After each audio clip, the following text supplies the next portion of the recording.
Hello everyone, कैसे हैं आप सभी लोग। आई होप कि सब अच्छे ही होंगे। सबसे पहले सभी लोगों को, सभी भारतवासियों को सावन की हार्दिक शुभकामनाएं। सावन आया है, शिव जी आपके घर में सारी खुशियां लाएं और आपको उन्नति की तरफ लेकर के जाए। आपकी उन्नति लगातार बढ़ती रहे। और ये हिंदी में जो है 5वें महीने का माना गया, पंचांग के अकॉर्डिंग जो है 5वें महीने का मानते हैं कि हिंदी महीने के 5वें महीने में मनाया जाता है। और सावन एक ऐसा होता है कि उसको बहुत ही खुशियों का माना जाता है कि ये खुशी लेकर के आया, एक तरह से फेस्टिवल के रूप में मनाते हैं। और क्यों? क्योंकि इस टाइम पे बारिश होती है। तो क्या होता है कि उस टाइम पे, इसके पिछले जो 2 महीने होते हैं उस टाइम पे बहुत ज़्यादा धूप होने की वजह से सूखा पड़ना स्टार्ट हो जाता है, गर्मी होती है और हर जगह से सूखा सूखा सा नज़र आता है। क्योंकि क्या है कि आपकी इसकी रबी की फसल ख़त्म हो जाती है, गेहूं की कटाई हो जाती है। तो और डस्ट वगैरह, हवा चलने की वजह से डस्ट वगैरह भी बहुत ज़्यादा, मतलब एक तरह से क्या है कि बहुत जो ड्राई से फील करवाता है। तो अब ये सावन आता है, बारिश लेकर आता है, तो पेड़ पौधे जो हैं पानी पड़ने की वजह से, ऐसे आप कितनी भी सिंचाई करते रहो, पानी देते रहो पेड़ पौधों को, लेकिन उनकी पत्तियाँ इस तरीके से नहीं लहराती हैं जिस तरीके से बारिश का पानी एक बूंद भी पड़ता है, थोड़ा सा ही पानी बरस जाता है तो देखिए जो फूल होते हैं और या फिर पत्तियां होती हैं तो उनमें कैसा एक तरह से कैसा ग्लो आता है, जैसे हम लोग के फेस पे ग्लो आता है, ठीक उसी प्रकार से वो भी खिल उठते हैं। तो फिर इन सारी चीज़ों को लेकर के सावन आया है, हरियाली फिर से छा जाएगी चारों तरफ। और आपने देखा होगा जो घास वो सूख जाती है वो भी हरी भरी हो जाती है, पेड़ पौधे हरे भरे हो जाते हैं। साथ में जानवरों को, जो आज के टाइम पे बहुत सारी प्रॉब्लम हो रही है कि पानी नहीं मिल रहा है, चिड़िया लोगों को पानी नहीं मिल रहा है, उनके लिए जगह जगह पे नेक्स्ट वगैरह लगाए जा रहे हैं।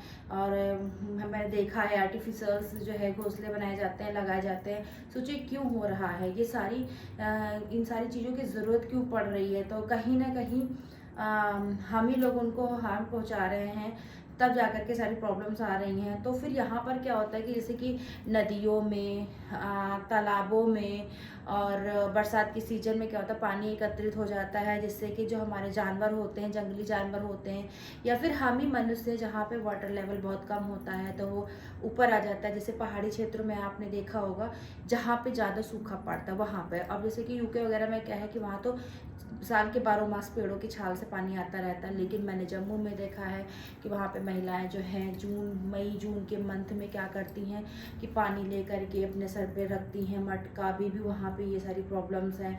वो पता नहीं कितनी पहाड़ियाँ उतर के आती हैं, मान लीजिए ऊपर हिल पे रह रही उतर के नीचे आती हैं, कुएँ का पानी कहती लेवल बहुत नीचे चला जाता है तो उनके घरों में पानी नहीं पहुँच पाता है, तो वो पानी वहाँ से लेती हैं, भरती हैं, और फिर यही जब बरसात का सीजन आता है तो पानी वहाँ तक पहुँच जाता है। तो यही सारी समस्याओं का एक तरीके से सावन का महीना जो आता है सब समाधान कर देता है, जिसको क्या कहते हैं, खुशियों के रूप में मनाना शुरू कर दिया गया था हमारे प्राचीन काल में।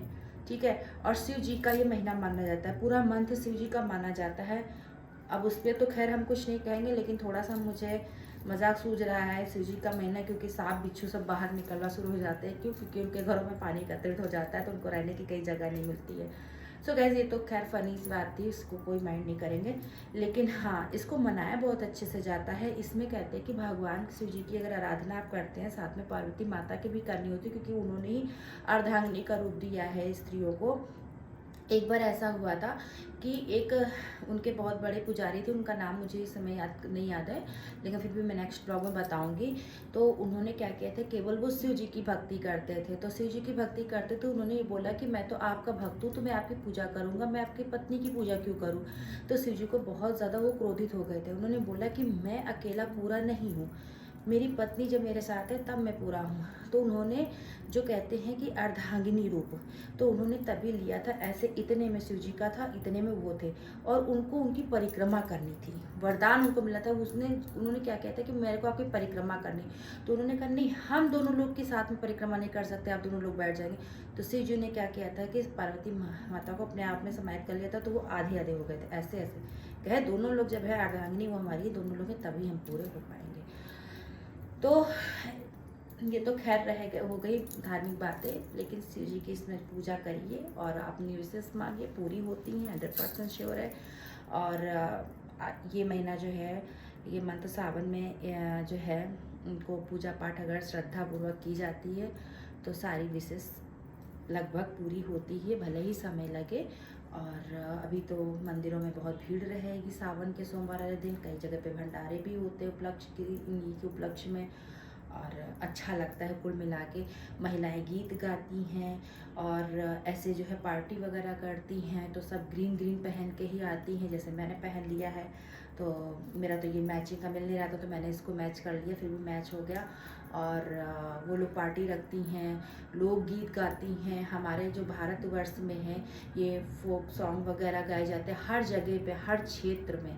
आप कहीं भी देखेंगे, हर क्षेत्र में सावन का जो महीना होता है उसमें लोकगीत, लोक नृत्य, ये सारी चीज़ें होती हैं। यहाँ तक कि गाँवों में भी जो है भजन कीर्तन सब होता है।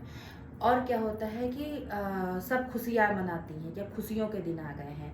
सो गाइस, मेरा तो इतना ही था कि मेरे ये खुद की थॉट्स थी जो मैंने आप लोग के साथ शेयर की, अपने सब्सक्राइबर के साथ में। जो नहीं सब्सक्राइबर हैं उनके लिए भी मैंने किया। और सबको मैं फेस्टिवल की, सावन के आने की बहुत बहुत हार्दिक शुभकामनाएं देना चाहती हूँ। ख़ास तौर से माताओं लोगों को और बहनों लोगों को, जो लोग अनमैरिड हैं वो लोग फास्ट रखते हैं सावन का।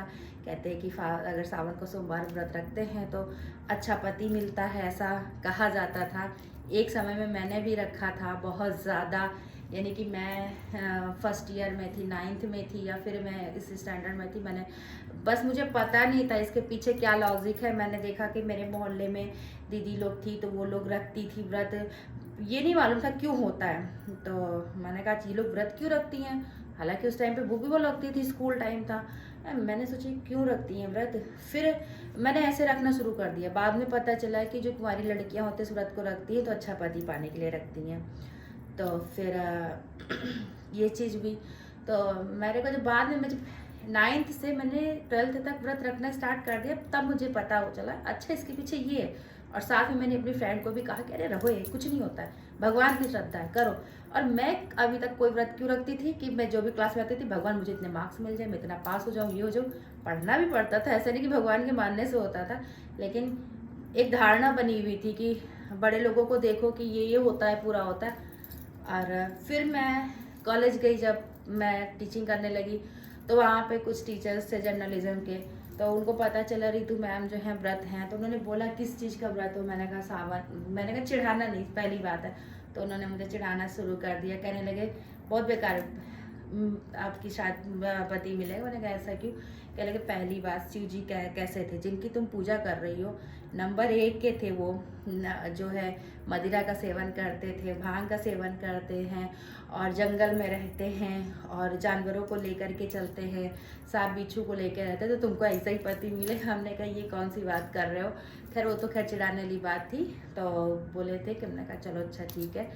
तो उसके बाद भी महिलाएं रखती हैं व्रत, ऐसा नहीं है। मैं भी रख सकती, लेकिन मेरे लिए अब सारे व्रत रखना मना हो चुका है, मैं कोई व्रत नहीं रखती हूँ। और दूसरी चीज़ ये है कि ये सब तो खैर धारणा है, इसका कोई भी कुछ भी इससे लॉजिक नहीं होता है। होता वही है, सब कहते हैं जो होता है अच्छे के लिए होता है, लेकिन आप जो है किसी चीज़ को सेट करके अपना फ्यूचर नहीं सेट कर सकते कि आज हमने ये फास्ट रख लिया, इससे हमारा फ्यूचर सेट हो जाएगा, हमको ये चीज़ अच्छी मिल जाएगी, ऐसा नहीं है। मेरा कहने का मतलब ये था तात्पर्य कि जो बहनें ये सोच के रख रही हैं व्रत कि पति अच्छा मिलेगा, तो इस भ्रम में ना रहें। मेरी तरफ से मेरा ये है, बाकी आप लोग की सोच, आप लोग की श्रद्धा भी बहुत अच्छी होती। आप अपने लिए रखिए कि मेरे को इस कैपेबल बनाइए कि हमें किसी चीज़ की ज़रूरत ना पड़े, हमें किसी व्यक्ति के सहारे की ज़रूरत ना पड़े, ठीक है। तो हम ऐसा काम क्यों कर रहे हैं कि हम एक तरह से सहारा ढूंढने के लिए व्रत रख रहे हैं कि हमको अगला इंसान अच्छा मिल जाएगा तो मेरा जीवन अच्छा कटेगा। तो आप लोग इस भ्रम में न जिए, आप अपने लिए व्रत रखिए कि हे प्रभु मेरा जीवन अच्छे से चले, मैं इतनी काबिल बन जाऊं कि मैं अपनी जो है रोटी कपड़ा मकान की व्यवस्था कर सकूं। तो धन्यवाद आप लोग को। अगर मेरी किसी बात से ये जो शब्द हैं इससे किसी प्रकार की ठेस पहुंची हो तो उसके लिए मैं क्षमा चाहूँगी। और एक बार फिर से मैं कहूँगी, सभी लोगों की सावन की हार्दिक शुभकामनाएं, माताओं बहनों को और भाई दादा सभी लोगों को सावन की बहुत बहुत ही बधाई और जो है अच्छे से इसको सेलिब्रेट करिए। मंदिर जाइए, जल चढ़ाइए। लखनऊ में तो जो है भावरेश्वर का मंदिर है, वहाँ हो सकता है मैं पहुँचूँ। इस दिन बहुत भीड़ होती है, दर्शन नहीं मिलते हैं, धक्का मुक्की चलती रहती लाइन में। खैर अगर जाना होगा तो हम पहुँचेंगे भी, ऐसा भी नहीं है। और भगवान की आराधना करिए, बहुत जगह पे मंदिर हैं, आप लोग जाइए और दर्शन करिए। सावन को बहुत अच्छे से सेलिब्रेट करिए। बाकी मैं जो जो चीज़ें एंजॉय करूँगी सावन में, मैं सारी चीज़ें आप लोग के साथ शेयर करूँगी।